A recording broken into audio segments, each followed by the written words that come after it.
शांत हो जाओ। हमारा नया टॉपिक है मैग्नेटिक इफेक्ट्स ऑफ मतलब अभी तक हम अभी तक हम इलेक्ट्रिक फील्ड के बारे में पढ़ रहे थे। अब हमारे पास मैग्नेटिक फील्ड का इंट्रोडक्शन हो जाएगा। एक और फील्ड आ जाएगा, वो है हमारा मैग्नेटिक फील्ड। जरा देखें कि शुरुआत कहां से हुई। एक साइंटिस्ट थे ऑरेस्टेड करके। एक साइंटिस्ट थे, का नाम ऑरेस्टेड था। उन्होंने क्या किया, वो रिसर्च तो यही कर रहे थे, पता नहीं है कि रिसर्च कुछ और कर रहे थे।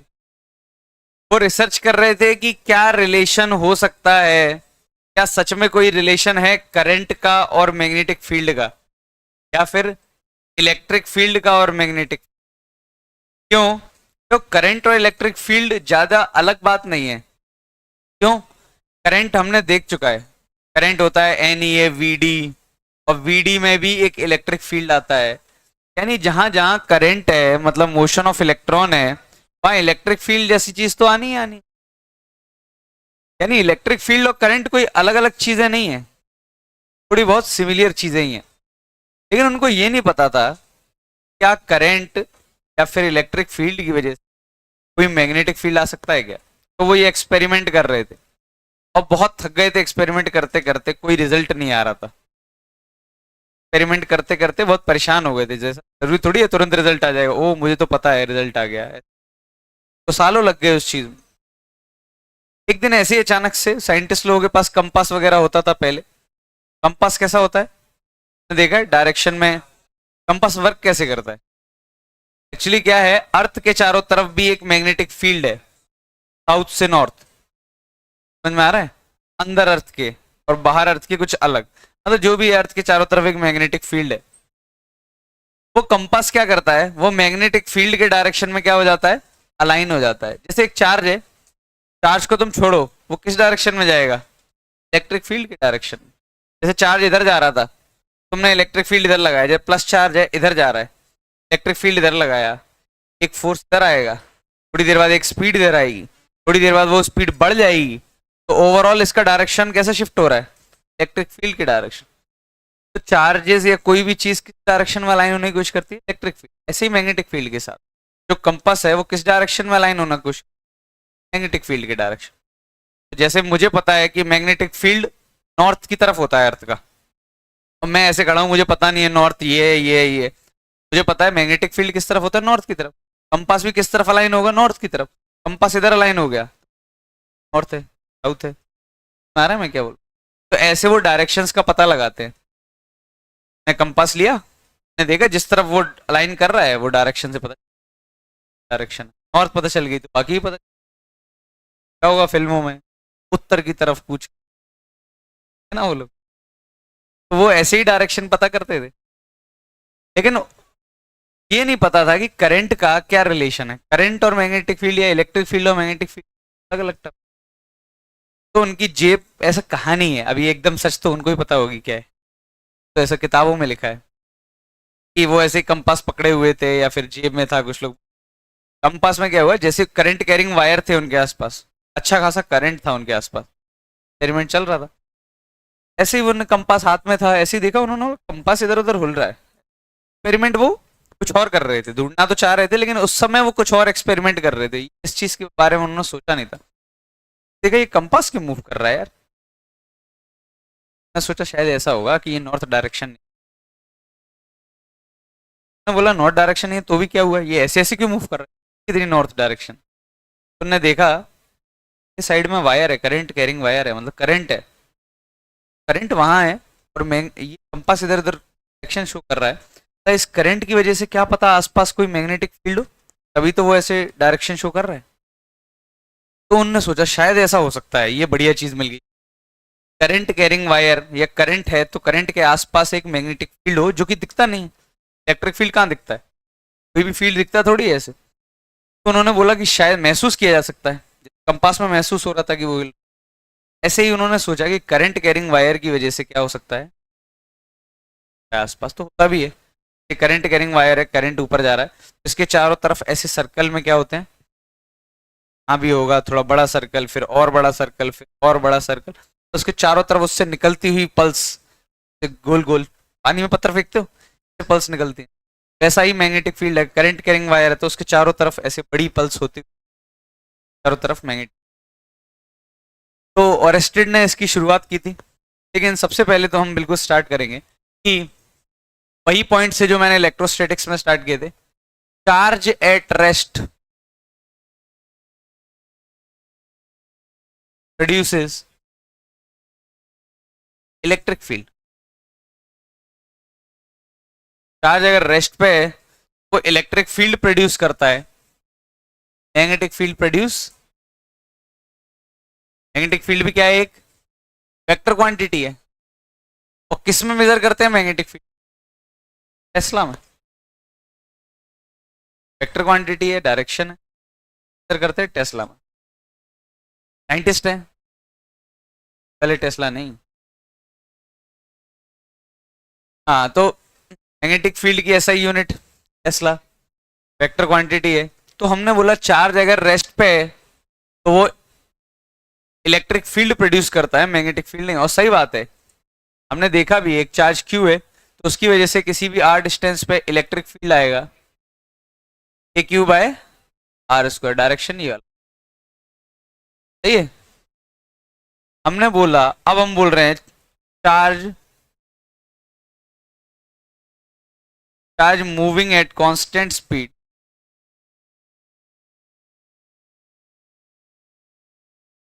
प्रोड्यूसेस बोथ इलेक्ट्रिक फील्ड, देखो इलेक्ट्रिक फील्ड का तो कोई लेना देना नहीं है, अगर चार्ज मूव भी कर रहा हो, ध्यान देना, चार्ज यहां था, यहाँ इलेक्ट्रिक फील्ड आ रहा था के क्यू बाय आर स्क्वायर, अरे अब ये चार्ज मूव करने लग गया, यहाँ आ जाएगा तो यहाँ इलेक्ट्रिक फील्ड चेंज हो जाएगा, के क्यू बाय नया डिस्टेंस, लेकिन इलेक्ट्रिक फील्ड होगा तो, चार्ज के मूव करने से इलेक्ट्रिक फील्ड का कोई लेना देना नहीं कि इलेक्ट्रिक फील्ड नहीं होगा, बदल जाएगा लेकिन होगा तो चार्ज की वजह से, तो मूविंग चार्ज की वजह से दोनों आते हैं, फील्ड भी आता है और मैग्नेटिक फील्ड है, तो ये इस चैप्टर में हमें इसके बारे में पढ़ना है, चार्ज मूव कर रहे हैं, की वजह से क्या आता है, इलेक्ट्रिक फील्ड भी आता है, मैग्नेटिक, देखो वायर में करंट फ्लो हो रहा है तो क्या हो रहा है, चार्ज मूव नहीं कर रहे क्या, इलेक्ट्रॉन्स मूव कर रहे हैं ना, करंट कैरिंग वायर के चारों तरफ मैग्नेटिक फील्ड, इसलिए भी तो कह सकते हैं करंट कैरिंग वायर में चार्जेस क्या कर रहे हैं, कर रहे हैं, ये चारों तरफ क्या है, एक मैग्नेटिक। तो ये पहला चैप्टर हमने पढ़ चुके हैं, कैपेसिटर हो गया हमारा, इलेक्ट्रोस्टैटिक्स हो गया, इलेक्ट्रोस्टैटिक या करंट, सब इसमें आ गए, मैग्नेटिक फील्ड के वहां से कोई लेना देना, एक भी क्वेश्चन मैग्नेटिक। अब हम पूरा ये पढ़ेंगे, दो टॉपिक में हम यही पढ़ेंगे, मैं थोड़ा बहुत बीच में इलेक्ट्रिक फील्ड भी आ जाएगा, क्यों, क्योंकि हम ऊपर पढ़ चुके हैं, लगेगा। तीसरा, चार्ज अगर एक्सेलरेट कर रहा है, एक्सेलरेट मतलब वेलोसिटी या स्पीड क्या हो रही है, चेंज, तो वो इलेक्ट्रिक फील्ड तो प्रोड्यूस करेगा ही, मैग्नेटिक फील्ड भी प्रोड्यूस करेगा, साथ में इलेक्ट्रोमैग्नेटिक, हाँ तो ये भी एक चैप्टर है हमारे पास, इलेक्ट्रोमैग्नेटिक, बाद में हम, तो अभी तो हमारा डिस्कशन इसी तक सीमित है कि अगर मूविंग चार्ज है उसकी वजह से आएगा, अब वो कितना आएगा, कैसे आएगा,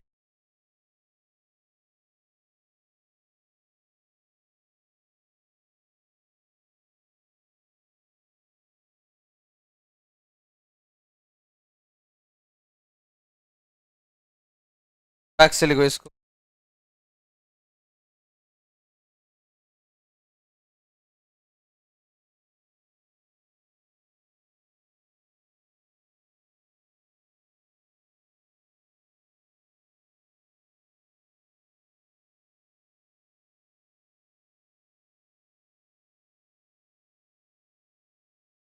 एक शेयर दो,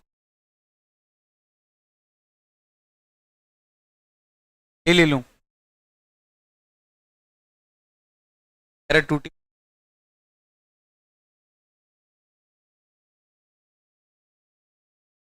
चलो, सबसे पहले हेडिंग डालो, ये लिख लिया, थ्योरी समझ में आ गई क्या है, कहाँ से आएगा मैग्नीट्यूड, तरह कुछ लिखो। अब ये स्कूल के लिए भी बहुत काम का है। हेडिंग, हाँ बोर्ड्स एक्टिव मोड में, बस बोर्ड्स में नंबर लाने हैं।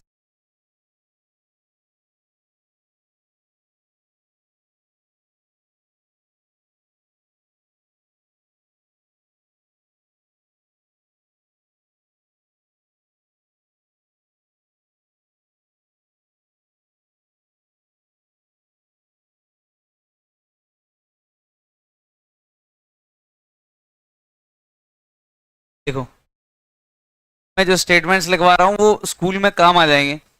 हाँ लास्ट में अगर तुम लोग इतने वो नहीं हुए कि अलग से नोट्स बना रहे हो डेफिनेशन, तो ये काम आ जाएगी कम से कॉपी की डेफिनेशन। तो लिखो magnetic field due to moving charge, heading डालो magnetic field due to charge, डाल दो।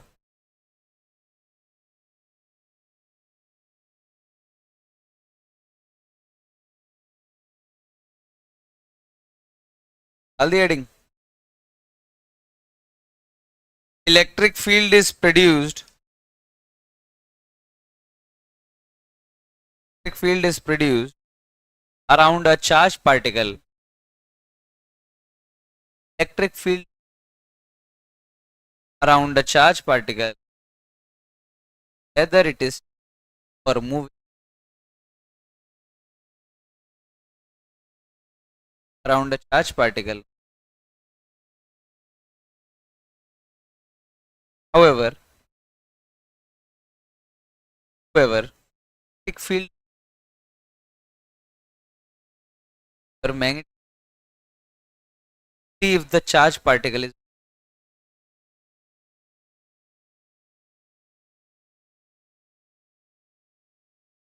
is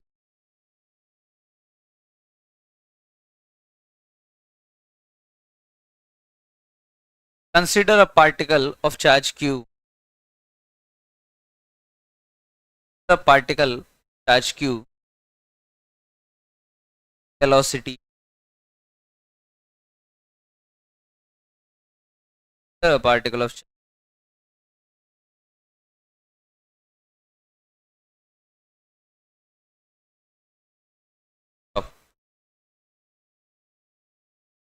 ऊपर वेक्टर लगाना चाहो तो वेक्टर भी लगा।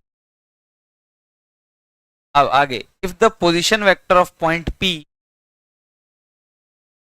Position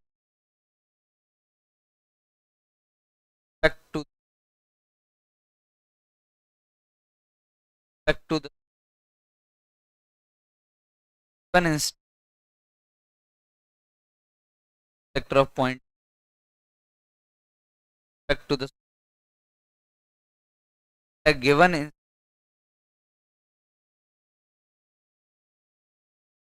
r vector at a given r vector, then magnetic field produced at P,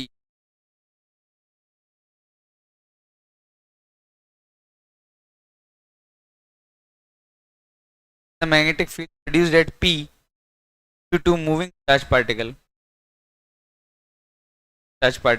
is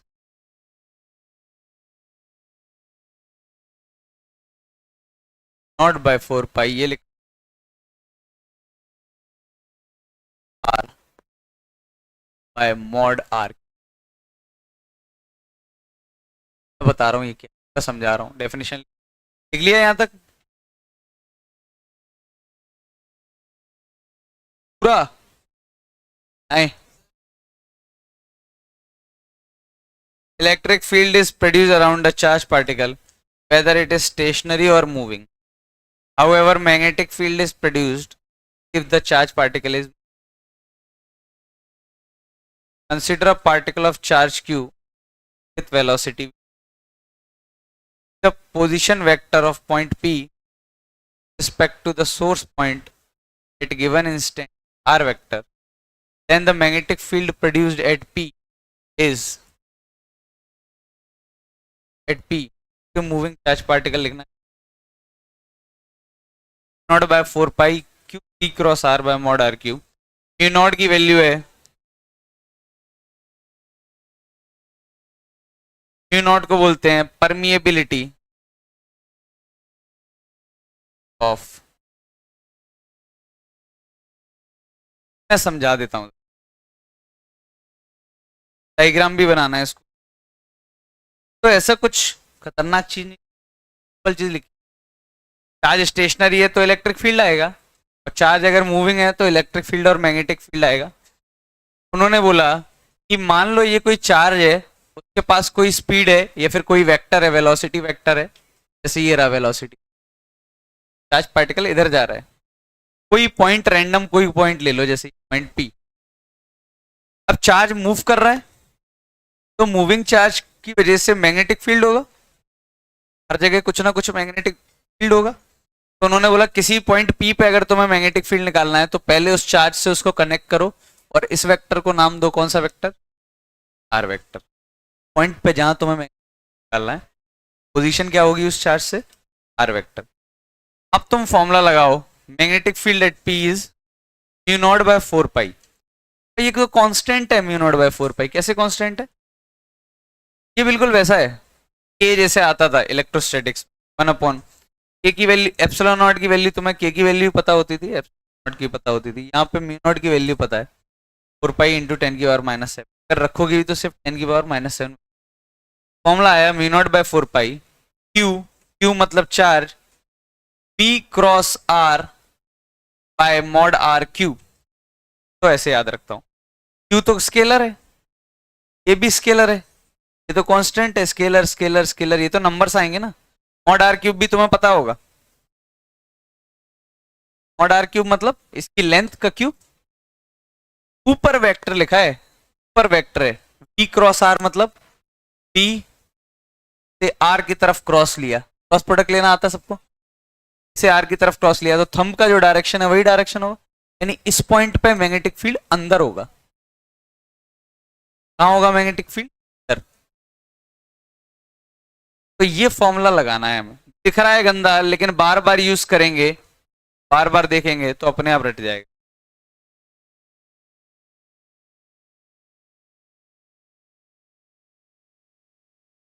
mu naught by 4 pi q we cross r by mod r q. यानी अगर ये उन्होंने बहुत बड़ी बात बोल दी, कैसे बड़ी बात बोल दी, उन्होंने ये बोल दिया चार्ज है उसकी स्पीड बता दो और बता दो कहां निकालना है, मैग्नेटिक फील्ड निकाल दूंगा, उन्होंने निकाल दिया।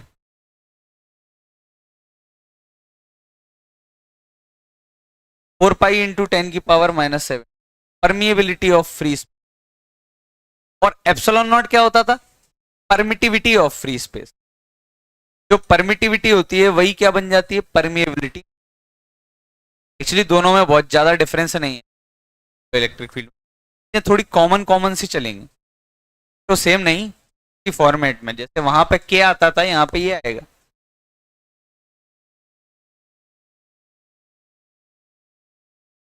अच्छा ये नीचे मॉड क्यूब से कुछ याद आया, कूलम्ब्स लॉ में कहीं ना कहीं वेक्टर फॉर्म में मॉड क्यूब आता था।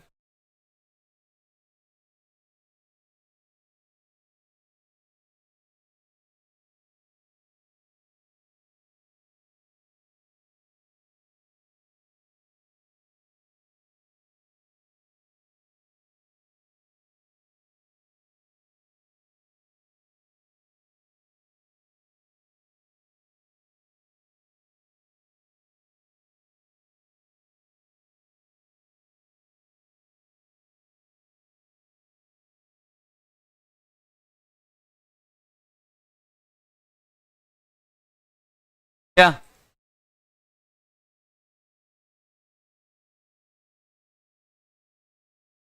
कुछ चीजें देखते हैं, जैसे कुछ एग्जांपल्स देखते हैं।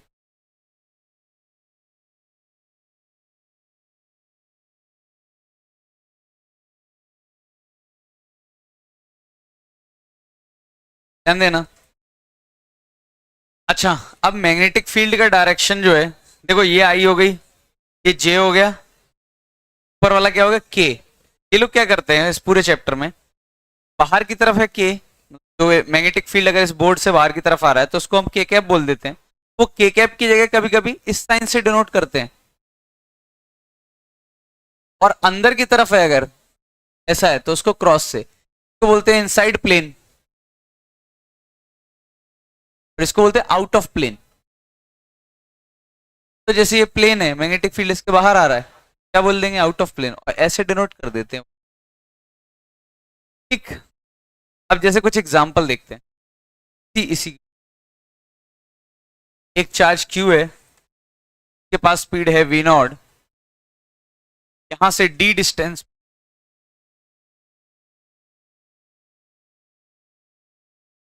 डी डिस्टेंस पहला, दूसरा एक चार्ज क्यू का स्पीड है, यहां मैग्नेटिक फील्ड ए पॉइंट, पॉइंट है बी,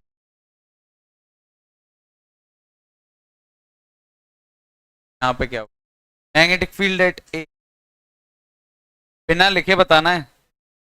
चलो बताओ, पेन वेन छोड़ो, पेन वेन का पहला बताओ, क्या लिखते, सीधे फॉर्मूला लगाते, क्या लगाते, mu naught by 4 pi q, P और आर अंदर होगा कि बाहर, अंदर, पी क्रॉस आर मतलब वी नॉट, और आर क्या है, डी, और एंगल क्या आता, ये क्या आता, एंगल क्या आता, अंदर, अंदर मतलब इसको ऐसे लिख सकते, क्या बन जाता मैग्नेटिक, डी से ये काटा तो कितना हो जाएगा, डी स्क्वायर साइन 90 होता है, mu naught by 4 pi naught by D,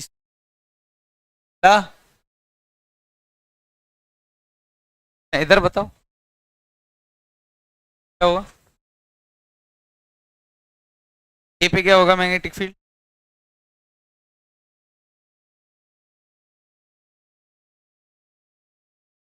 तो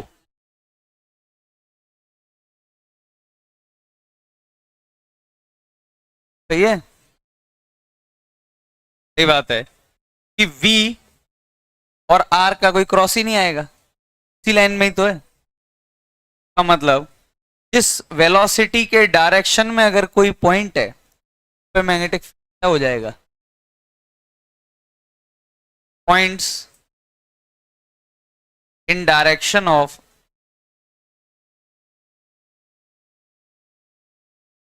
क्या हो जाएगा, डायरेक्शन में, फॉर एग्जांपल दे दिया, ये फॉर्मूले के साथ कंफर्ट,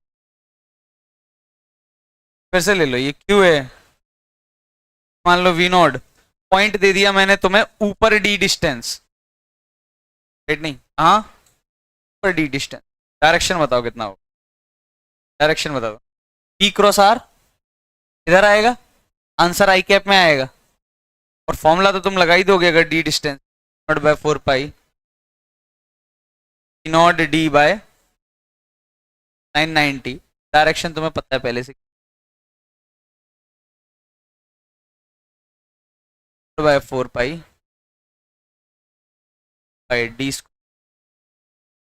तब मैं बता रहा हूँ इसको यूज कैसे, जैसे वो डायरेक्टली इसको कभी यूज नहीं, भी फॉर्मूले का हम इसको यूज नहीं करते, हम इसका एडवांस तरीके, और इसको तो ध्यान में रखते हुए एक लॉ बनाया गया है, बायोट साइवर्ट लॉ, को यूज करते, साइंटिस्ट का ही नाम है, बाहर के साइंटिस्ट क्या कर सकते, क्या क्या होते, धर्मेंद्र लॉ,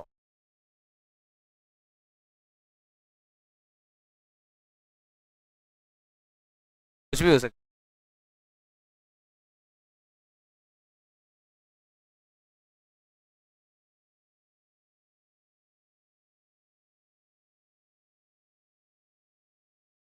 है, रॉय लॉ बोल रहे, तुम तो गए बेटा, अब रिकॉर्ड हो रहा है।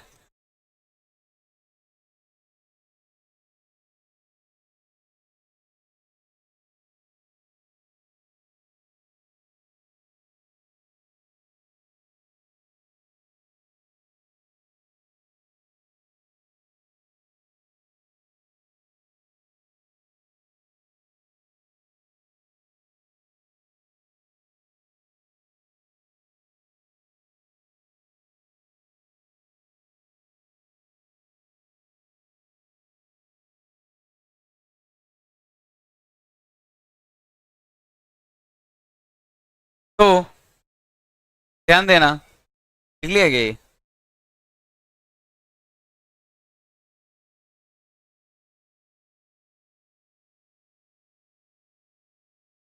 ये लॉ तो फिर भी बहुत कम यूज होता है, ये तो कुछ है ही नहीं, लॉ ही नहीं है, ये तो एक डेरिवेशन था जो उन्होंने असली में इससे एक लॉ बनाया। वो लॉ क्या है देखो, उन्होंने क्या किया, इसमें क्यू वी क्रॉस आर है, तो ऐसा कन्वर्ट कर दिया, तो लॉ बोल दिया mu naught by 4 pi I L cross r by mod r q. किया क्या, ये दोनों सेम ही चीज लिख, वेलोसिटी को dl बाई डी टी लिख दें, एल वेक्टर मतलब वही direction, dl by D T, जो dt नीचे है वो q के पास आ जाएगा, q बाई डी टी क्या अप्रोक्सीमेटली करंट, समझ में आ रहा है, डायमेंशन के करंट बन गया और ये dl रह गया, तो सेम ही लिखा है, उसको उन्होंने नाम दे दिया क्या, बायोट साइवर्ट। इसको ही हमें पढ़ना है, टाइम ये पढ़ेंगे, मतलब 50% चैप्टर सिर्फ इसी में, बहुत आसान है, बिल्कुल बेसिक है, कुछ तो हो ही नहीं सकता इसका सवाल ज्यादातर गलत। कैसे पढ़ेंगे वो हम आगे देखेंगे, अभी तो मैं सिर्फ बता रहा हूँ। तो हमें ये पता चल गया, और देखो करंट है, तो ओवरऑल करंट कैरिंग वायर की वजह से मैग्नेटिक फील्ड पता है हमें, धीरे धीरे हम सारे मैग्नेटिक डालेंगे, बिल्कुल इलेक्ट्रोस्टैटिक पैटर्न में ही चलेंगे। लेकिन हम इस चैप्टर की शुरुआत यहाँ से नहीं करेंगे, हम इस चैप्टर की शुरुआत इससे नहीं करेंगे कि चार्ज की वजह से मैग्नेटिक फील्ड आया, हम शुरुआत करेंगे मैग्नेटिक फील्ड में चार्ज रखा तो क्या होगा, वहां से शुरुआत करते हैं इस चैप्टर, अब स्टार्ट कर देंगे।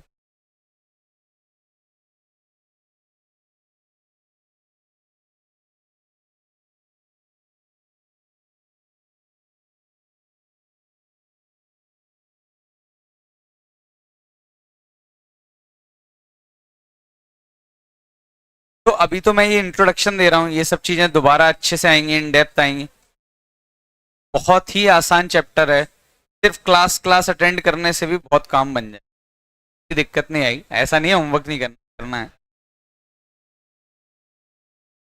इलेक्ट्रोस्टैटिक नहीं आती हो तो इलेक्ट्रोस्टैटिक, अरे इलेक्ट्रोस्टैटिक जैसे चलेगा चैप्टर, ये इलेक्ट्रोस्टैटिक से क्या रोल है इसमें, इलेक्ट्रोस्टैटिक से कोई लेना देना नहीं है इस चैप्टर का।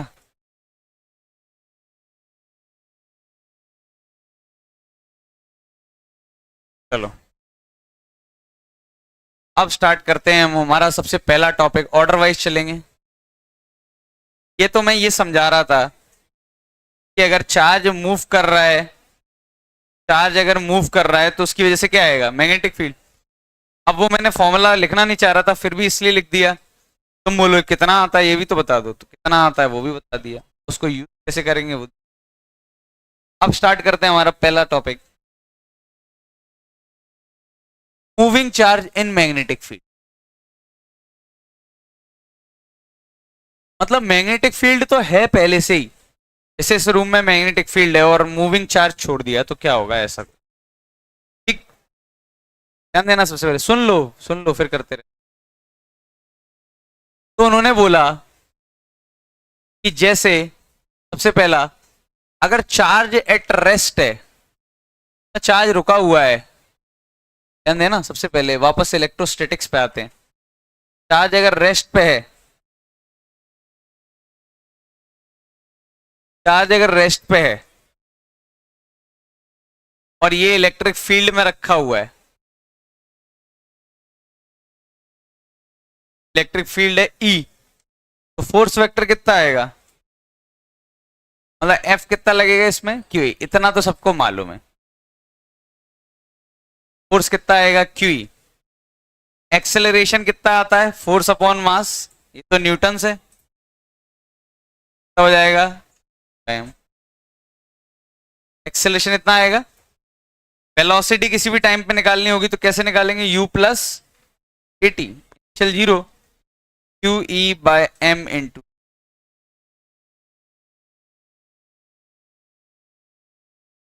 टाइम पे वेलोसिटी निकालनी होगी तो हम, मतलब चार्ज अगर रेस्ट पे है तो ये लोग क्या करते हैं कभी कभी, मैग्नेटिक फील्ड, अभी बता देता हूँ एक, अभी हमें ये समझ में आया, चार्ज रेस्ट पे है तो मैग्नेटिक फील्ड का कोई लेना देना नहीं, सिर्फ कौन सा फील्ड है, चार्ज रेस्ट पे है तो मैग्नेटिक फील्ड में होगा तो भी कोई फोर्स आ रहा है, सिर्फ इलेक्ट्रिक फील्ड का रोल आएगा। अब इलेक्ट्रिक फील्ड का एक क्वेश्चन तो करना ही पड़ेगा, बार बार वो पूछते हैं, वो पूछेंगे तो वही पूछेंगे और यही क्वेश्चन पूछेंगे, मैं बता देता हूं। अच्छा, इसमें और चीजें देखें, ध्यान देना।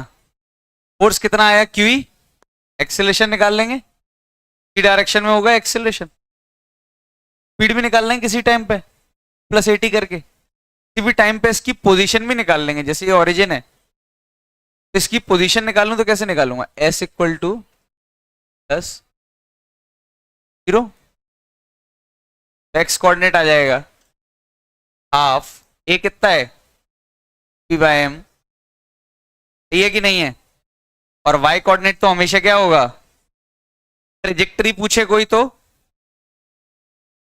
ट्रेजेक्टरी पूछे तो पैराबोला या स्ट्रेट लाइन, ठीक है।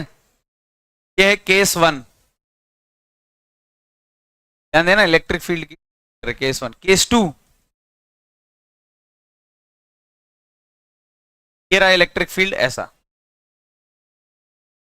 ग्रेविटी नहीं है, एक चार्ज है प्लस क्यू, मास एम है, तो मैंने स्पीड दे दी, ये ओरिजिन है, ग्रेविटी नहीं है, ग्रेविटी मान लो जी, ठीक, और इलेक्ट्रिक फील्ड की वैल्यू है ई नॉट। तुम्हें बताना है पहला, find acceleration of charge, find speed of charge at any time, किसी भी टी टाइम पे बताना है स्पीड चार्ज की। थर्ड, फाइंड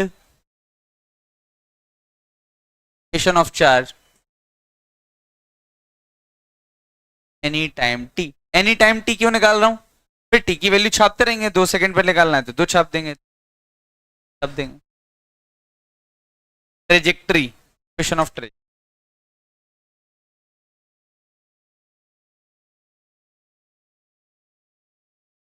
चलो जरा,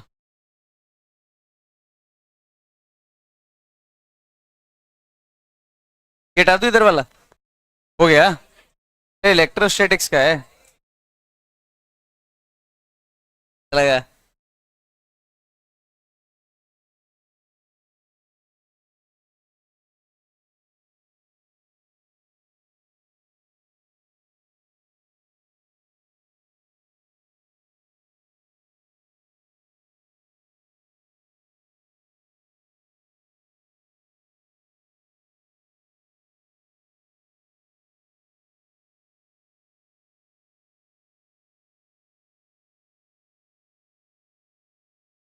सी बात है, फोर्स लगा दिया एक बार, एक्सेलेरेशन आ गया, फिर तो काइनेमेटिक्स,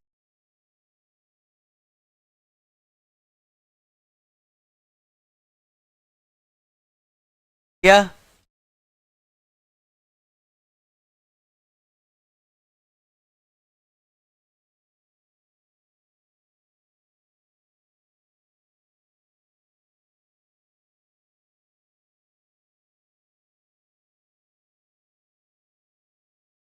एग्जाम्पल 2,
इफ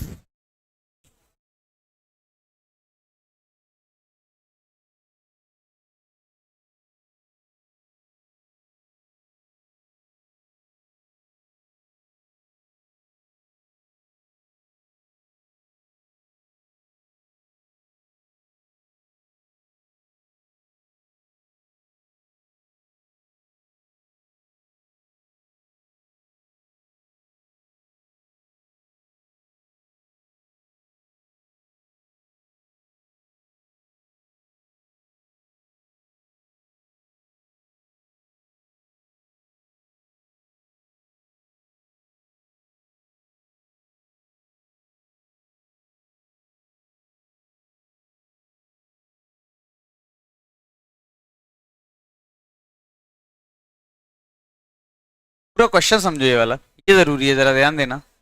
दो प्लेट हैं, ये इलेक्ट्रॉन है, ग्रेविटी है नहीं, ये 10 मीटर, ये प्लेट की लेंथ 5 मीटर। प्लेट्स की वजह से इलेक्ट्रिक फील्ड है नीचे, इलेक्ट्रॉन पे फोर्स आएगा ऊपर, एक्सेलरेशन आएगा ऊपर। इलेक्ट्रॉन सीधा ना जाते हुए अब कैसा जाएगा, ऐसा कर्व में जाएगा, पैराबोला कर्व में। और जब वो यहाँ प्लेट को छोड़ देगा तो जिस स्पीड से जा रहा होगा उसी स्पीड से सीधा स्ट्राइक करेगा ना? फिर तो पैराबोला करेगा नहीं, एक बार प्लेट्स के बीच में से हट गया। तुम्हें ये बताना है, इलेक्ट्रिक फील्ड दिया हुआ है, तुम्हें पहले तो ये बताना है find of electron when it leaves state, state को लीव करेगा। Second, find position where it hits in. Third, equation of trajectory side and outside plate, inside plate निकालना है, अगला आउटसाइड प्लेट।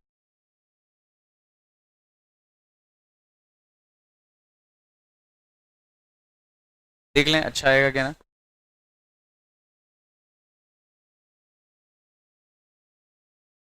एक मिनट, एक 10⁻⁻10 है, इलेक्ट्रिक फील्ड इतना कम है, ज्यादा कर दिया। हाँ अब सही है, ध्यान देना। सिर्फ हमें इसी क्वेश्चन पे ध्यान देना है ज्यादा, अगर आएगा तो यही आएगा। मैं ये क्यों आएगा ऐसा कि ये एक बहुत अच्छा एक्सपेरिमेंट है, इसलिए वो जनरली मेंस में, एडवांस में, इलेक्ट्रोस्टैटिक्स में कहीं ना कहीं जरूर आया होगा एक बार पीवाईक्यू में, ये हर जगह आता है क्या, आया है ना, कह रहा हूँ मैं कुछ अलग। हेलो।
पहला तो हो गया होगा,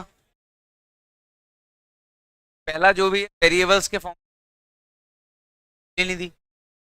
एक्सेलरेशन कितना आया, P naught by m, speed q E naught by M into t equal to u plus a t, बस। नहीं नहीं, गलत गलत गलत, अंडर रूट में इसका स्क्वायर प्लस वी नॉट का स्क्वायर, रिजल्टेंट आएगा ना। हाँ, लोकेशन निकालना है किसी भी टाइम पे, वाई कोऑर्डिनेट आएगा किसी भी टाइम पे वी नॉट टी, काइनेमेटिक्स पढ़ रहे हैं हम। एक्स कोऑर्डिनेट आएगा किसी भी टाइम पे half P by m t square. ये इक्वेशन ऑफ ट्रेजेक्टरी पैराबोला आएगी, देखते हैं वो कैसा वाला। इधर आओ,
आधे सेकंड में पहुंच जाएगा वहां।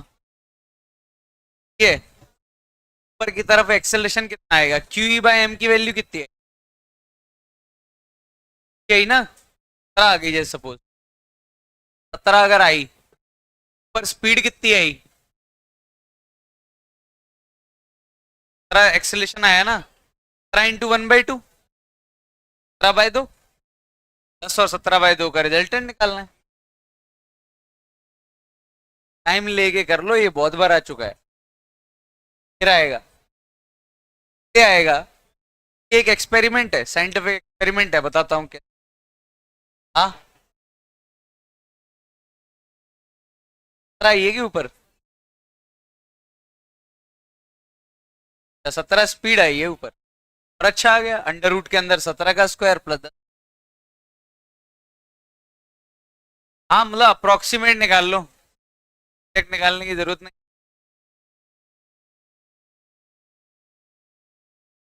क्या? हाँ हाँ हाँ हाँ, अरे बहुत बढ़िया। एक चीज गलत है, आगे निकाल नहीं पाओ। ये लो, मीटर ले लो। अच्छा, स्पीड कितनी है ये वैसे? 2 मीटर है ये।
बस स्पीड निकाल के रह गए क्या?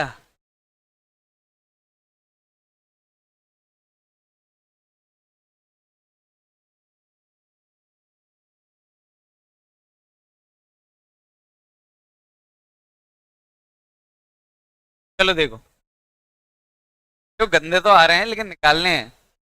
ये भी गंदे नहीं आएंगे। अप्रोक्सीमेट।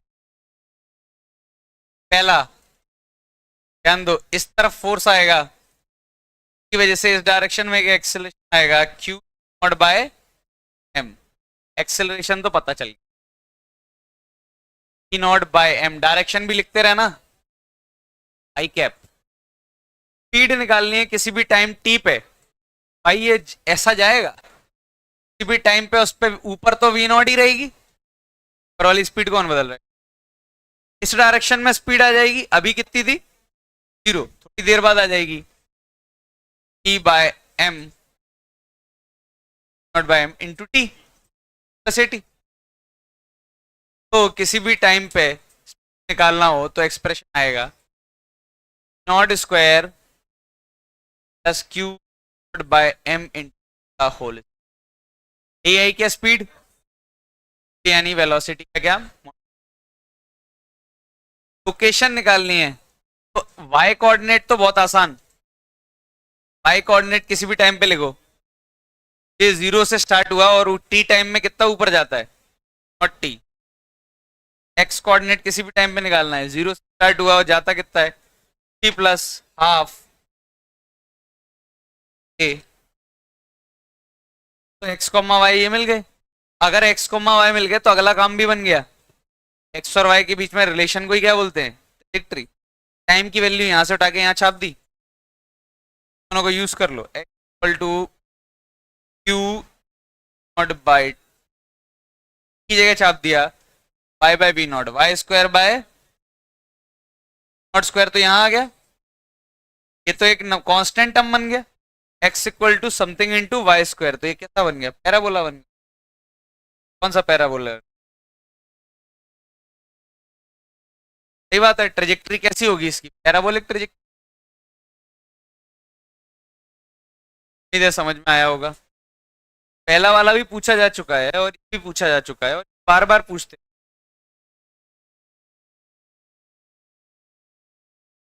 हाँ, इस टाइप का एक कराया भी होगा मैंने, कॉपी वॉपी।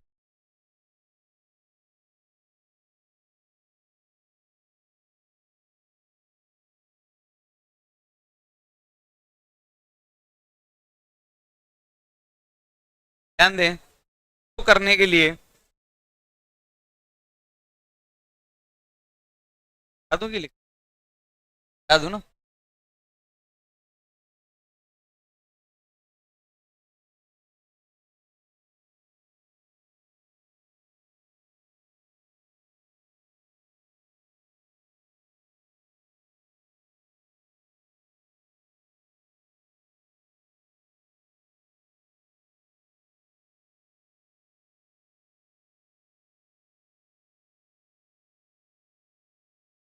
कल तुम लोग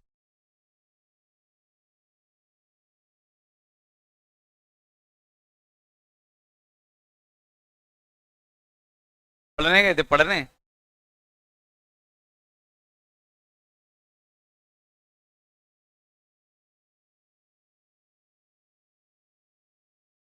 बता दूं,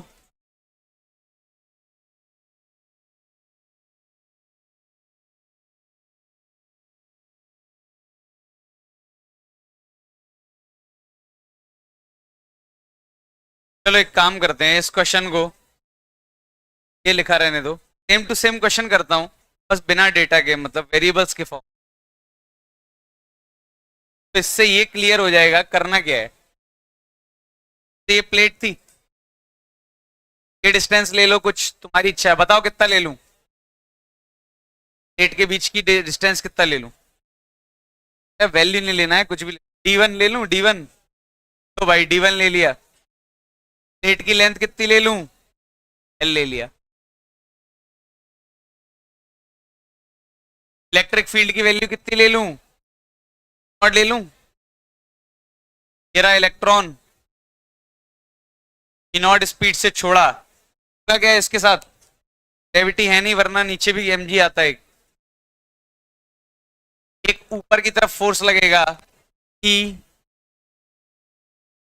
सही है, बाय m कर दूंगा तो ऊपर की तरफ एक एक्सेलरेशन आ गया, बाय डायरेक्शन में एक एक्सेलरेशन आ जाएगा इसके, ये ऊपर भी जाएगा और आगे भी जाएगा, मतलब पैराबोलिक पाथ में जाएगा, ऐसा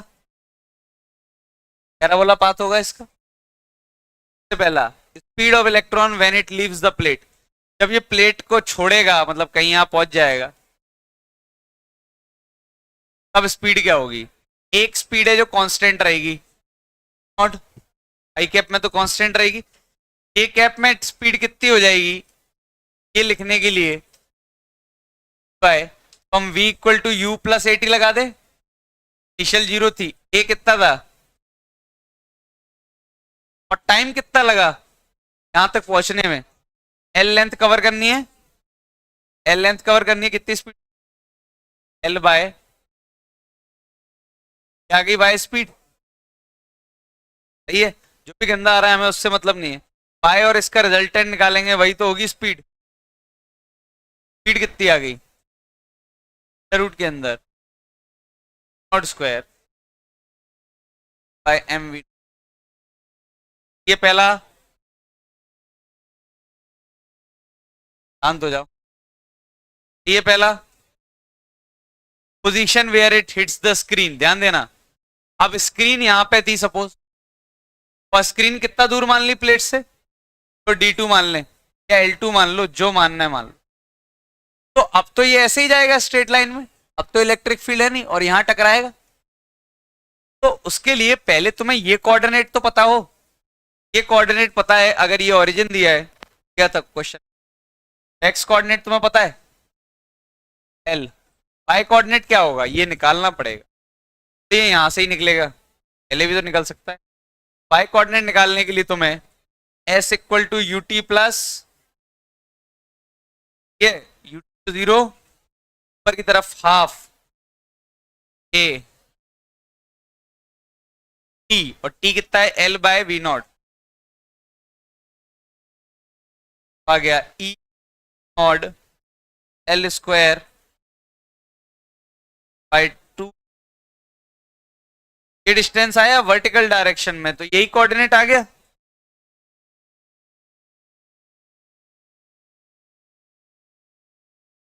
यही कोऑर्डिनेट आ गया पॉइंट का, जहां वो एग्जिट करेगा।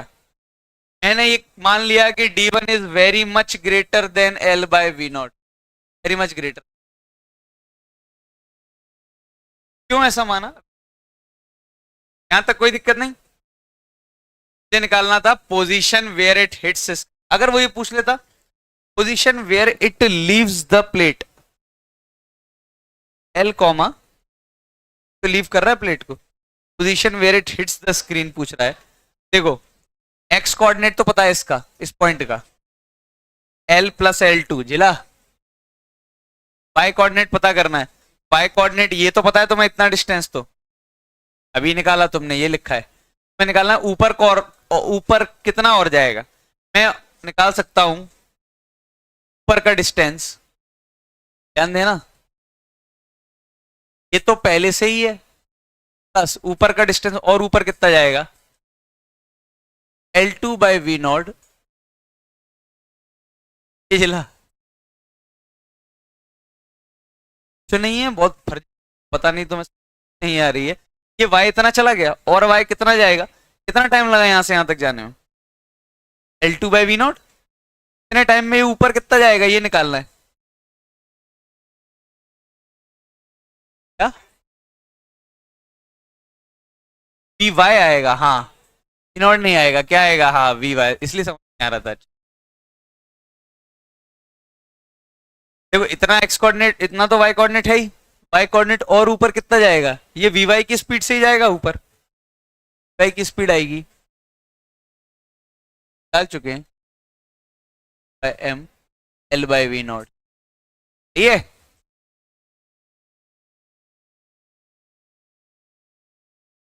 तो यहां तक तो पहुंच ही गए थे। एक्स कोऑर्डिनेट तो डायरेक्ट ही लिख सकते हैं, वाई कोऑर्डिनेट लिखना था, ये वाई कोऑर्डिनेट इतना हो गया, इतना तो लिख ही दिया वाई कोऑर्डिनेट, प्लस और ऊपर कितना जाएगा, तो वी वाई से ही जाएगा। अब तो वी वाई चेंज नहीं होगा, अब वी वाई क्यों चेंज होगा, इलेक्ट्रिक फील्ड तो यहीं तक था ना, फिर तो प्लेट के बाहर हो गया, अब तो वो वी वाई से ही जाएगा ऊपर, स्पीड वी वाई, और टाइम कितना यहां से यहां तक, L2 bye v not. Speed ये क्या लिखा हुआ है, वाई लिखा हुआ, दिखने में गंदा है, लेकिन अगर समझ में आया हो तो इस स्टेप के बाद काइनेमेटिक्स है, वेरिएबल के फॉर्म में भी दे सकता है, क्या भी है उसने बहुत बार। अच्छा इक्वेशन ऑफ ट्रेजेक्टरी ध्यान दो, पहले पैराबोला है बाद में स्ट्रेट लाइन। अगर वो इक्वेशन ऑफ ट्रेजेक्टरी पूछे बाद में, जो कि वो एक बार इलेक्ट्रोस्टैटिक्स में पूछे, तो वो कैसे पूछेगा, स्ट्रेट लाइन की इक्वेशन, स्ट्रेट लाइन का स्लोप निकाल सकते हो यू नोट करके, वो भी आएगा गंदा, हमें उससे स्लोप तो निकल आएगा। पॉइंट पता है तुम्हें, पॉइंट और स्लोप पता हो तो स्ट्रेट लाइन की इक्वेशन, ये वो पूछ चुका है, पता नहीं कब। लॉजिक जल रहा है मैं क्या बोल रहा हूँ, और बस क्या कर सकता है, डेटा दे दे या फिर मतलब है तो काइनेमेटिक, है तो कुछ भी इलेक्ट्रोस्टैटिक जैसा है ही नहीं, क्वेश्चन तो काइनेमेटिक्स का ही है, स्पीड निकालना, कोऑर्डिनेट्स निकालना, सब कुछ निकालना, ये तो काइनेमेटिक्स।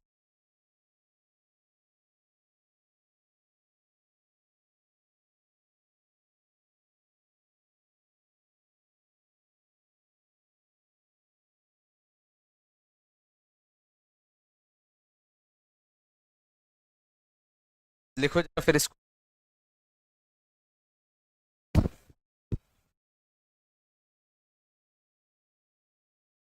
अच्छा अब ये डायग्राम इतना जरूरी क्यों है, मैंने क्यों बोला ऐसा कि ये डायग्राम फिर से आ सकता है, क्योंकि आ रहा है बार बार इसलिए नहीं, ये कारण नहीं है, बार बार आ रहा है तो पागल थोड़ी दोबारा दे देंगे, क्या पता मना कर दे, क्या कारण है, अच्छा दिख रहा है डायग्राम, ये चार अच्छे क्वेश्चन पूछे जा सकते हैं। कारण ये है, केमिस्ट्री में पढ़ा होगा क्यू बाय एम का रेशियो,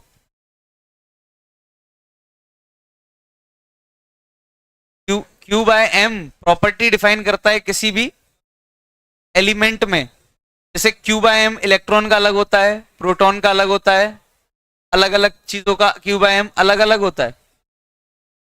अरे अब पढ़ लो, आगे पढ़ लोगे, चार्ज बाय मास रेशियो, हाँ तो कभी और पढ़ाएंगे, जब पढ़ाएंगे तब का देख लो, मुझे नहीं पता कौन से चैप्टर में आता है, बस मुझे पता है केमिस्ट्री में आता है, मुझे टॉपिक वॉपिक नहीं पता क्या पढ़ा है। तो ध्यान दो क्यू बाय एम रेशियो होता है, इलेक्ट्रॉन का कितना होगा, 1.6 इंटू 10 की पावर, मास कितना होगा, प्रोटॉन का अलग होगा। जैसे मैंने बोला इलेक्ट्रॉन का क्यू बाय एम आ रहा हो 10, उस क्यू बाय एम कितना आ रहा है इलेक्ट्रॉन का 10, आता नहीं है इतना, 10 आता हो। तुमको अचानक से एक फॉरेन एलिमेंट मिला, फॉरेन मतलब एलियन एलिमेंट, बाहर का एलिमेंट मिला, कोई स्पेसशिप आई उससे कोई एलिमेंट मिला, और उसका क्यू बाय एम का उसके बारे में तुम्हें कुछ नहीं पता, वो यहाँ के अर्थ के किसी एलिमेंट से मैच नहीं खाता, लेकिन तुम्हें उसकी प्रॉपर्टीज के बारे में स्टडी करना है। सबसे पहले तुमने चेक किया उसका क्यू बाय एम रेशियो, और उसका Q by M ratio check करने के बाद ये निकल के आ गया कि वो 10.01 है। तुम क्या बोल दोगे, इसकी प्रॉपर्टी किससे मैच खाएंगी, लगभग सारी नहीं एग्जैक्टली बट लगभग प्रॉपर्टीज किससे मैच खाएंगी, इलेक्ट्रॉन्स। तो वो जिस कैटेगरी में आ जाएगा, उसी कैटेगरी में, जैसे अपने पीरियोडिक टेबल में होता है, आउटर मोस्ट शेल में जिनके एक इलेक्ट्रॉन है, कौन से मेटल्स होते हैं, अरे अल्कली मेटल,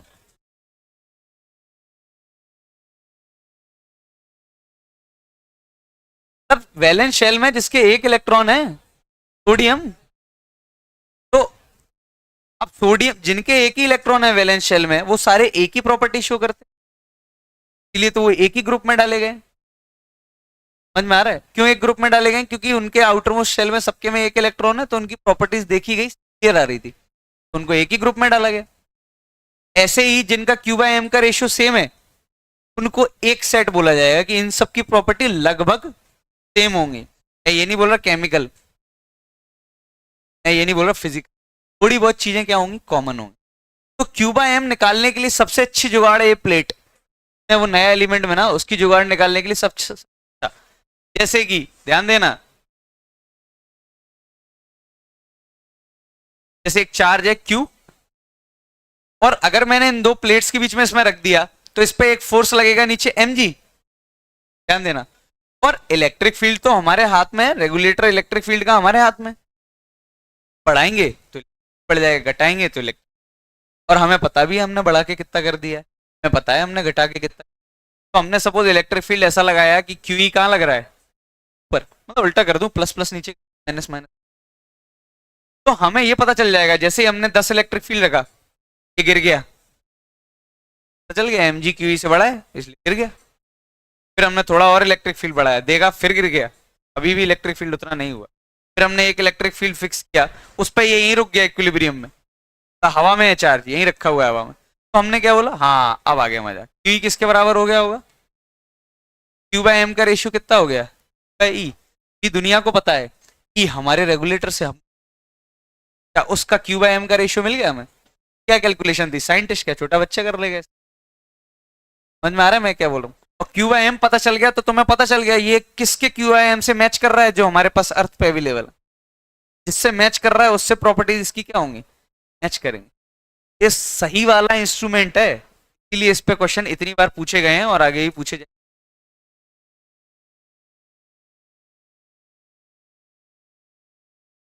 अच्छा, बहुत सारे लोग हैं जिन्होंने एनसीईआरटी पढ़ी हो शायद अभी इलेक्ट्रोस्टैटिक्स की, बहुत सारे नहीं पढ़ते ही तो अजीब तरीके से। मिलिकेंस ऑयल ड्रॉप एक्सपेरिमेंट करके कुछ हो, वहां भी इस क्यूबा एम की चाय यानी कैसे, इतनी तो पढ़नी पड़ेगी यार, तेजी की क्लासेस लगी हैं तुम्हारी, पता नहीं कैसे पढ़ रहे हो, स्टैटिक इंग्लिश थोड़ी अजीब है, पढ़ना पड़ेगा। हटा रहा हूँ वाला, बहुत इंपॉर्टेंस है इसका। हाँ, और वैलेंस शेल में जिनके एक इलेक्ट्रॉन है, मैं ये नहीं बोल रहा हूं उनकी सारी प्रॉपर्टीज सेम है, लगभग फिजिकल तो सेम होती है, केमिकल एग्जैक्टली सेम नहीं होती है। यार ये तो कहना ही गलत है कि वैलेंस शेल में एक इलेक्ट्रॉन होता, शेल ही नहीं होते, होते ही नहीं है, केमिस्ट्री तक होते हैं ये, शेल होते ही नहीं है, वो तो बैंड्स होते हैं। वैलेंस शेल नहीं होता, वैलेंस बैंड होता है, सारे शेल्स मिलके एक बैंड बना लेते हैं, एक ग्रुप बना लेते हैं, बैंड में इलेक्ट्रॉन्स होते हैं। ऐसे ही ऊपर, और वैलेंस शेल के इलेक्ट्रॉन्स कंडक्शन करते हैं कि नहीं करते, करते हैं नहीं करते, कंडक्शन बैंड के करते हैं, ये सेमीकंडक्टर पढ़ेंगे, वो केमिस्ट्री तक करते हैं, बहुत चीजें गलत हो जाएंगी आगे।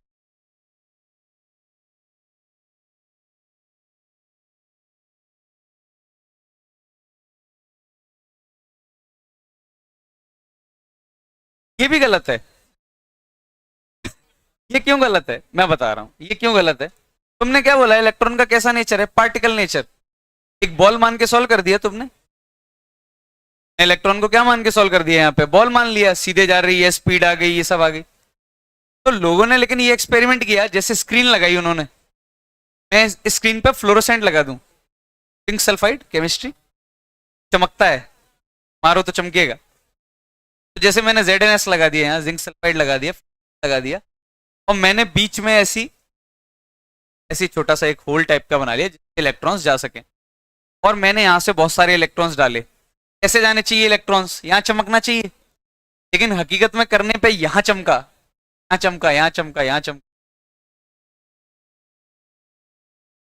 हाँ, तो इलेक्ट्रॉन्स यहीं नहीं गए, यहाँ गए, और कोई इलेक्ट्रिक फील्ड नहीं, कोई मैग्नेटिक फील्ड नहीं, कुछ नहीं, पता नहीं क्यों इलेक्ट्रॉन यहाँ चले गए।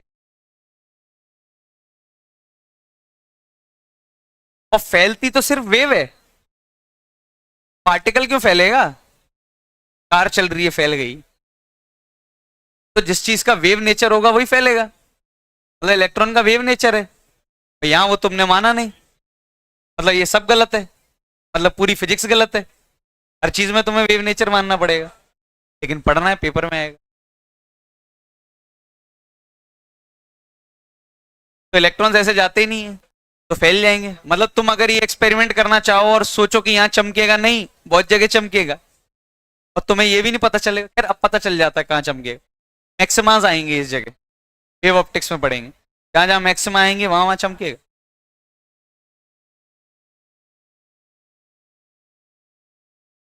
छोड़ो छोड़ो छोड़ो, अन्य से दिमाग पे इतना जोर मत डालो, रहने दो। हाँ यहाँ तक आ गया, वो कुछ नहीं है, कुछ नहीं, इधर ध्यान। इलेक्ट्रॉन है, ये कितना दे रखा था, 10, कितना दे रखा था, 10।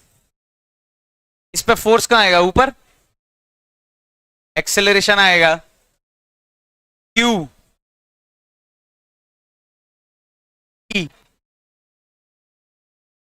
Bye M। ये कितना होता है, निकाला होगा तुमने कैलकुलेटर से,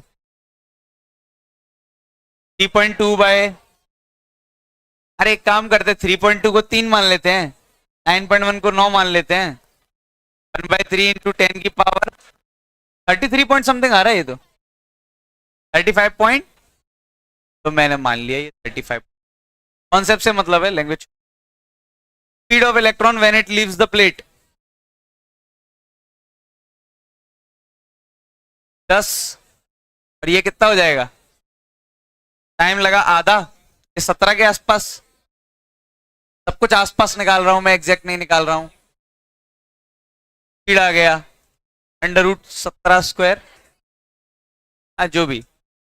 position where it hits the screen, तो पहले ये पोजीशन पता लगे, एक्स कोऑर्डिनेट सबको पता है 5, वाई कोऑर्डिनेट तुमको निकालना पड़ेगा हाफ AT² से, T प्लस हाफ, ए कितना है 5.2 T², 1/4, 35.2 divide by 8,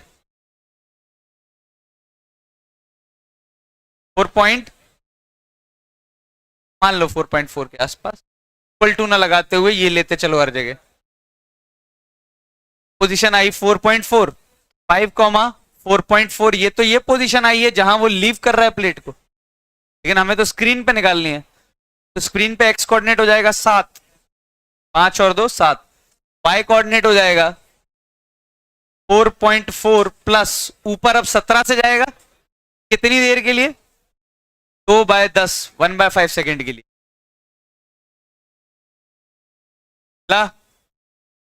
equation of trajectory inside and outside plate, ये देखो, ये स्लोप निकाल लूंगा, आउटसाइड निकाल रहा हूं पहले, स्ट्रेट लाइन आएगी, और कौन सी स्ट्रेट लाइन आएगी वो निकाल रहा हूं, y minus 4.4 equal to 17, 1.7 x minus 5, ये जला, y minus y0 equal to slope x minus x0, point form straight line का, स्ट्रेट लाइन लकीर, हाँ, ट्रेजेक्ट्री इनसाइड प्लेट पैराबोला, ऐसे निकालेंगे पैराबोला। वो तभी निकलेगा जब एक्स और वाई में रिलेशन निकले। एक्स आएगा टेन टी, वाई आएगा यूटी प्लस हाफ, यूटी तो जीरो हो गया, हाफ। ये कितना है, टी को रख दो X by 10, X square by 100, y equal to 35.2 by 200 X square. है तो पैराबोला जितना भी गंदा हो, ठीक है। ला, ये जला, तो वही किया है जो कर रहा था पहले, बस वेरिएबल में कर रहा था, अब डेटा में कर। ये सोचो ग्रेविटी होती, इमेजिन करो इसमें ग्रेविटी होती और mg और q बैलेंस्ड होते, तो ये कैसा जाता, क्या जाता। और ग्रेविटी होती लेकिन QE mg से बड़ा होता तो कैसा जाता, की करो, QE mg से बड़ा होता तो भी ऊपर पैरा बोला जाता है, और mg QE से बड़ा होता तो।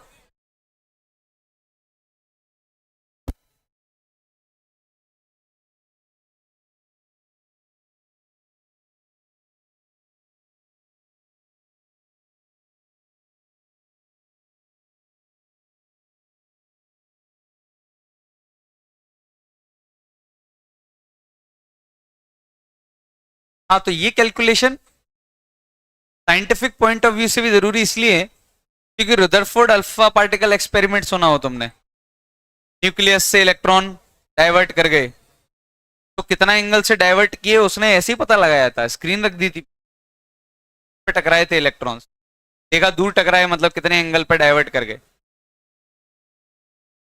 अब दिमाग सोचने वाली बात यह है, मैं क्यों बोलता हूं इलेक्ट्रॉन के पास दिमाग है, तो बोलना मत कोई हंसेगा, क्योंकि रुदरफोर्ड ने जब एक्सपेरिमेंट किया, ये कैलकुलेशन बढ़िया है, उन्होंने क्या सोचा कि यहाँ टकराएगा, जैसे मैं सोच रहा हूँ इलेक्ट्रॉन यहाँ टकराएगा, आया यहाँ। और डेविसन करके एक साइंटिस्ट थे, उन्होंने एक्सपेरिमेंट किया स्लिट के बीच में से, तब इलेक्ट्रॉन पता है कब फेल, कब वेव नेचर एग्जिस्ट कर रहा है और कब उसका पार्टिकल नेचर एग्जिस्ट कर रहा है, क्या पता उसको पता हो, क्या पता वो अपने हिसाब से क्वांटम लेवल पे क्या चीजें चल। क्वांटम फिजिक्स की सबसे अच्छी बात, वो किसी को नहीं आती, सबसे बड़े एक साइंटिस्ट को भी नहीं आती, एफ से कुछ, हाँ हाँ हाँ, को भी नहीं आती, वो ये कहते हैं सब किसी को नहीं आती। तो अगर क्वांटम किसी ने तुम्हें पढ़ा दी, इसका मतलब वो अब तुमको भी नहीं आती, पढ़ता जाएगा, दिमाग खराब होता जाएगा, पढ़ो ही मत, लेकिन पढ़ना पड़ेगा, कॉलेज में तो आएगी क्वांटम मैकेनिक्स थोड़ी बहुत तो।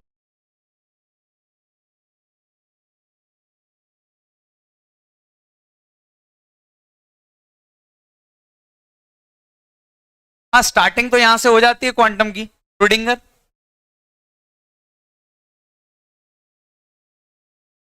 देखा होगा एटॉमिक स्ट्रक्चर में स्टार्टिंग हो जाती है। हाँ, वो लेकिन वो डिटेल में नहीं बताया जाता है आईआईटी में, बस इक्वेशन और उसके जो सिंबल्स हैं उनके नाम वगैरह, प्रोबेबिलिटी डेंसिटी, सब चीजें आगे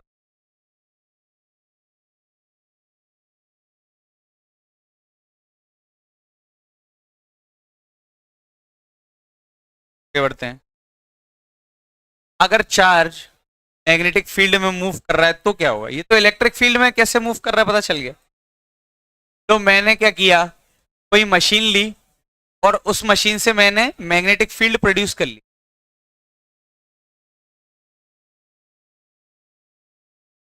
जैसे मैं अभी इलेक्ट्रिक फील्ड कैसे प्रोड्यूस कर रहा था, दो प्लेट पे मैंने चार्ज रख दी, इलेक्ट्रिक फील्ड बन गया। इलेक्ट्रिक फील्ड बनाना तो बहुत आसान है, दो प्लेट लेना, उन पे चार्जेस लगा देना, चार्ज, या फिर उन दोनों प्लेट के बीच में बैटरी लगा दो, बैटरी अपने आप एक से चार्ज खींच के दूसरे को दे देगी, एक नेगेटिव हो जाएगा जिससे चार्ज खींचा और एक पॉजिटिव हो जाएगा जिस पे बैटरी लगा दो, दो प्लेट अपने आप ही मैग्नेटिक फील्ड।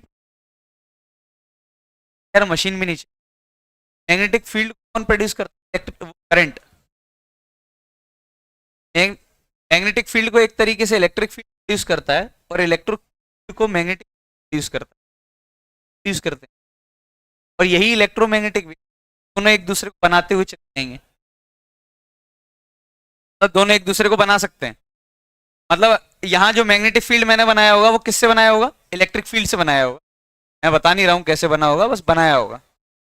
और जहां मैं इलेक्ट्रिक फील्ड प्रोड्यूस कर रहा हूँ हो सकता है वहां वो मैग्नेटिक। यार अपन तो अभी ये सोच रहे हैं कि जैसे डायरेक्शन क्या होता है इसका? क्रॉस मतलब, तो हमें ये बताया गया, ये चीज याद रखनी है, एफ मैग्नेटिक मतलब कोई चार्ज है के पास स्पीड है तो उस पर एक फोर्स आएगी, जब वो आएगी क्यू। पहला चीज याद रखने की, अगर कोई भी चार्ज है जिसके पास स्पीड है, जैसे कोई चार्ज है इलेक्ट्रिक फील्ड में होता है तो उस पर, अगर वो मैग्नेटिक फील्ड में है तो क्यू वी। और अगर स्पीड नहीं होगी तो तुम्हें वैसे ही पता है आंसर जीरो। स्पीड अगर चार्ज के पास नहीं है, क्यू वी क्रॉस भी आया फॉर्मूला। अब मैंने तुम्हें एक फॉर्मूला बता दिया और अब मैंने तुम्हें तेरा चार्ज क्यू उसको बताओ कैसा मोशन।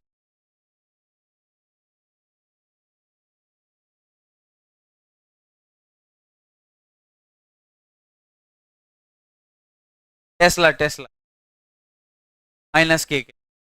अरे माइनस के डायरेक्शन।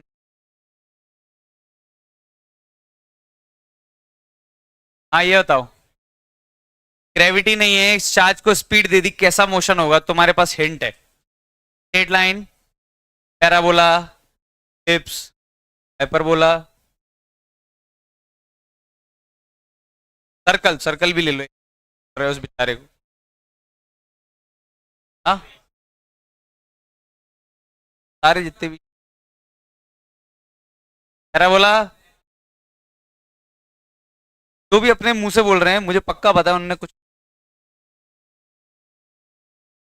के बोल का यूज करके देखो।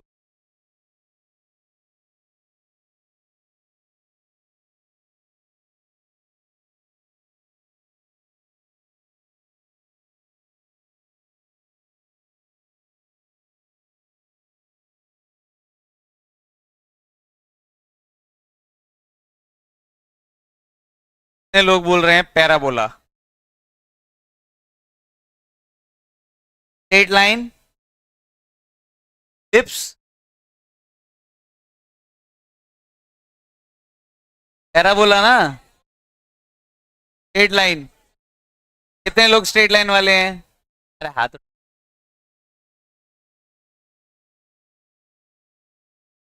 वाले, हाइपरबोला। हाँ पैराबोला वाले कितने हैं? का सही आंसर होगा पैरा। क्यों? अरे Q Q we cross B देखो जरा, बी क्रॉस बी, इधर आएगा फोर्स, सही है, सर्कल है। देखो गोल चक्कर में घुमा के यहीं लेके आते हैं, ध्यान देना, ध्यान दो। बी क्रॉस बी, फोर्स कहाँ आया? आया कि नहीं आया इधर? ये फोर्स क्या कोशिश करेगा? स्पीड को अपनी तरफ बेंड करने का।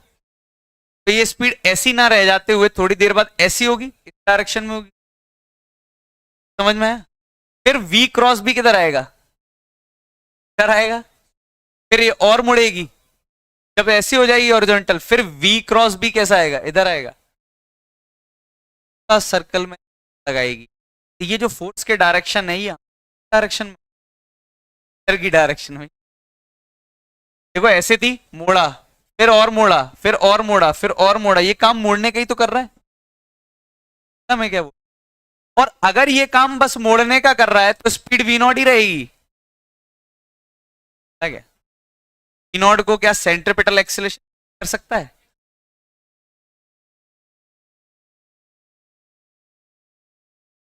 मारा है, यानी एफ मैग्नेटिक कौन सा फोर्स है यहां पे? एफ मैग्नेटिक ही से काम ही से। एफ मैग्नेटिक की क्या है, सेंट्रिपिटल। यही तो है सेंट्रिपिटल। सेंट्रिपिटल कोई फोर्स नहीं होती अलग से, वो सिचुएशन के हिसाब से बन जाती है। कभी फ्रिक्शन सेंट्रिपिटल बन जाएगा, कभी नॉर्मल रिएक्शन बन जाएगा, कभी टेंशन बन जाएगा। आज एफ मैग्नेटिक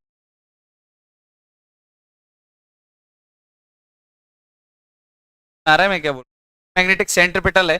तो अच्छा ये किस इस मतलब अगर सर्कल कर रहा है तो रेडियस क्या होगा, यहां से निकाल सकते हैं, ध्यान देना। सेंट्रिपिटल फोर्स होती है M V naught square by R, सही है। और मैग्नेटिक फोर्स क्यू, बी और बी के बीच में एंगल 90 है, तो कोई दिक्कत ही नहीं आई। साइन 90 कितना, ठीक है, नॉट से एक वी नॉट। रेडियस का फॉर्मूला आ गया, याद करना है, नॉट बाय क्या होगा जिस, तो अगर स्पीड दे दी तुमने मैग्नेटिक फील्ड के परपेंडिकुलर, ये कहीं भी स्पीड दे देना, देखो ये प्रूफ कर दूंगा, अरे नहीं तुम ऐसी दो, ऐसी दे दो, ऐसी दे दो, ऐसी भी दे दो, बस स्पीड मैग्नेटिक फील्ड के क्या होनी चाहिए, परपेंडिकुलर। रेडियस समझ में आया। अब इसमें पूछ क्या कह सकते हैं, समझने की कुछ, रेडियस पूछ, टाइम पीरियड पूछ सकते हैं, सर्कुलर मोशन हो गया, सर्कुलर मोशन, सारे सवाल पूछ सकते हैं, नहीं पूछ सकते, टाइम पीरियड पूछे, कैसे निकालते हैं, 2 πr/v0 form circular motion, π/v0, R की वैल्यू क्या है, mv0/v0 कट गया, टाइम पीरियड कितना आया। अच्छा एक बात बताओ, रेडियस उतनी बड़ी होगी जितनी ज्यादा स्पीड होगी, टाइम पीरियड का speed constant, pi constant, be constant, देना नहीं, स्पीड से भेजो वो उतनी देर में ही चक्कर लगा के लौट आएगा। इसी चीज ने बहुत खतरनाक चीज हर बार पूछा, साइक्लोट्रॉन एक इंस्ट्रूमेंट है, सबसे बड़ा कहाँ है पता नहीं, ब्राजील में, वो इलेक्ट्रॉन एक्सेलरेटर होता है, मतलब तुम्हें किसी चीज को बहुत स्पीड देनी है, बहुत स्पीड, बहुत स्पीड देनी है, कैसे फेंकोगे हाथ से, एक ऐसा इंस्ट्रूमेंट तो चाहिए ना जो छोटे छोटे पार्टिकल्स को बहुत, तो अगर हम टी के आसपास से स्पीड दे पाते किसी लाइट के आसपास, बहुत सारे रहस्य खुल जाते, गायब हो जाते, पता चल जाता। तो लेकिन दे कैसे, बैटरी लगाए, बैटरी क्या करें, नहीं कर सकते, इसीलिए साइक्लोट्रॉन बनाया उन्होंने। साइक्लोट्रॉन कुछ नहीं, एक छोटी सी बैटरी से पूरा काम हो गया उनका, मतलब वो 10 वोल्ट की बैटरी से इलेक्ट्रॉन को इतनी एनर्जी दे सकते हैं, इनफाइनाइट एनर्जी। मतलब तुम मुझे 10 वोल्ट की बैटरी दे दो, मैं किसी भी पार्टिकल को इनफाइनाइट एनर्जी दे, मुझे दे दो, सामान भी दे दो, ऐसा थोड़ी बैटरी दे दी, तो उसको बनाने के लिए जो चाहिए वो भी तो दे दो। लेकिन इसमें एक समस्या आई, एक समस्या ये आई कि उस बड़ा होता गया, मतलब अगर लाइट की स्पीड देनी है तो अर्थ से बहुत बड़ा शेप हो गया, इतना बड़ा साइक्लोट्रॉन बना के क्या, अर्थ से ही बड़ा हो गया तो क्या, मतलब फिर भी बहुत बड़ा साइक्लोट्रॉन बना दिया उन्होंने, लाइट के आसपास स्पीड 10⁴ ये थी, इलेक्ट्रॉन को बहुत ज्यादा स्पीड देना हो तो क्या करें, गूगल पे जाके देख लेना, यूट्यूब पे जाके देख लेना, चली हुई है, बहुत बड़ा है, मतलब किलोमीटर्स तक है चक्कर, बाकी मिलते हैं।